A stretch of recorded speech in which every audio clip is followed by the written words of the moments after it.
Good morning, students. Happy Thursday morning. Today we are finishing the last section of Bartholomew and the Oobleck and continuing our conversation about integrity. And we'll talk about the specific part of integrity that happens to the end of this book. So remember where we left Bartholomew yesterday. Things were looking pretty bad outside the palace with the Oobleck. And Bartholomew pretty much decided there was nothing he could do to solve this problem. So what will he do? But inside, a moment later, it was just as bad as it was out. With an angry roar, the Oobleck was suddenly hitting the palace harder. It was battering and spattering against the walls, as big as greenish buckets full of gooey asparagus soup. Like a sinking sailboat, the whole palace was springing leaks.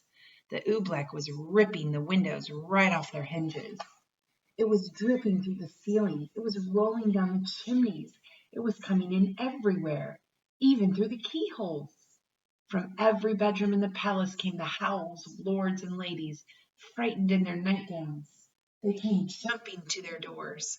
"Go back to your beds! Get under your blankets!" Bartholomew Cubbins went crying through the halls. But nobody paid the slightest attention. Everyone in the palace started rushing madly about.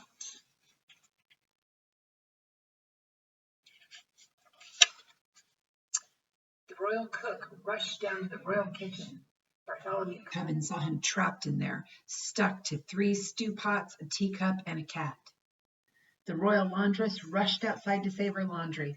Bartholomew saw her, stuck tight to the clothesline, between 2 woolen stockings and the king's best Sunday blouse.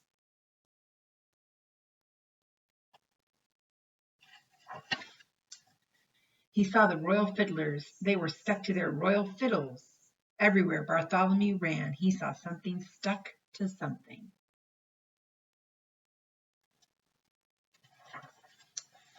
They were stuck up by the dozens. Every last friend he had in the world was flopping and floundering, all hopelessly caught in the goo.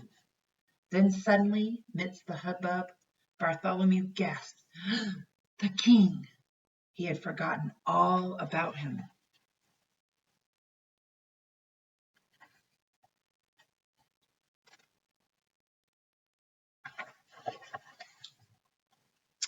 It was in the throne room that Bartholomew found him. There he sat, old King Derwin, proud and mighty ruler of the kingdom of Did, trembling, shaking, helpless as a baby. His royal crown was stuck to his royal head. The seat of his royal pants were stuck to his royal throne. Oobleck was dripping from his royal eyebrows. It was oozing into his royal ears. "Fetch my magicians, Bartholomew," he commanded. "Make them say some magic words. Make them stop the Oobleck falling." Bartholomew shrugged his shoulders. "I can't fetch them, your majesty.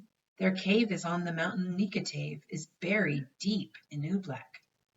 "Then I must think of some magic words," groaned the king. "Oh, what are those words my magicians say? Shuffle, duffle, muzzle, muff. That's all I can remember. They don't do any good. The Oobleck keeps on falling harder."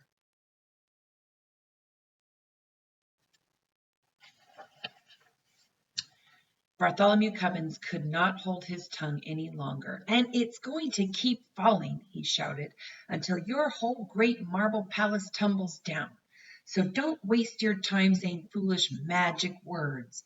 You ought to be saying some plain, simple words." "Simple words? What do you mean, boy?" "I mean," said Bartholomew, "this is all your fault. Now the least you can do is say the simple words, 'I'm sorry.'" No one has ever talked to the king like this before. "What?" he bellowed. "Me say I'm sorry? Kings never say I'm sorry. And I am the mightiest king in all the world." Bartholomew looked the king square in the eye.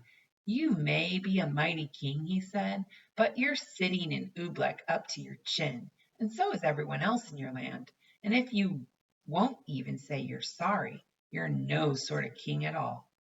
Bartholomew Cubbins turned his back. He started for the throne room door. But then Bartholomew heard a great deep sob. The king was crying. Come back, Bartholomew Cubbins. You're right. It's all my fault, and I am sorry. Oh, Bartholomew, I'm awfully, awfully sorry. And the moment the king spoke those words, something happened.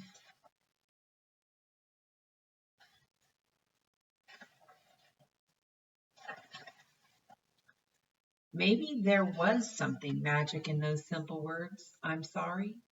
Maybe there was something magic in those simple words, it's all my fault. Maybe there was, and maybe there wasn't. But they say that as soon as the old king spoke them, the sun began to shine and fight its way through the storm. They say the falling oobleck's blobs grew smaller and smaller and smaller. They say that all the oobleck that was stuck on all the people and all the animals of the kingdom of Did just simply and quietly melted away. And then they say Bartholomew took the old king by the sleeve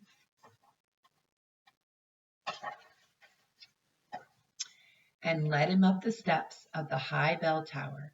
He put the bell rope into His Majesty's royal hands, and the king himself rang the holiday bell. Then the king proclaimed a brand new national holiday in honor of the 4 perfect things that come down from the sky. The king now knew that those 4 old-fashioned things, the rain, the sunshine, the fog, and the snow, were good enough for any king in all the world, especially for him, old King Derwin of Did. So think about what Dr. Seuss is saying that was so powerful. The apology, taking responsibility. A big part of having integrity is not being perfect, but is being willing to say when you've made a mistake and being willing to apologize to someone else. Today, your journal is it important to apologize? So I would like to hear about what you think. Is it important?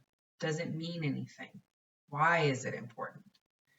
And then draw a picture of someone apologizing to someone else. And when you do, focus on the detail of the 2 faces. Show me what the face of the person apologizing looks like, and show me what the face of the person receiving the apology looks like. Maybe give them some speech bubbles and show me what exactly that would look like. Is it longer than just, I'm sorry? What does a real apology mean? All right. So students, I remember that today I will see you at 1 p.m. for math. The 10:45 language arts lesson had to be canceled today. So 1 o'clock for math. Looking forward to seeing you all there. Bye.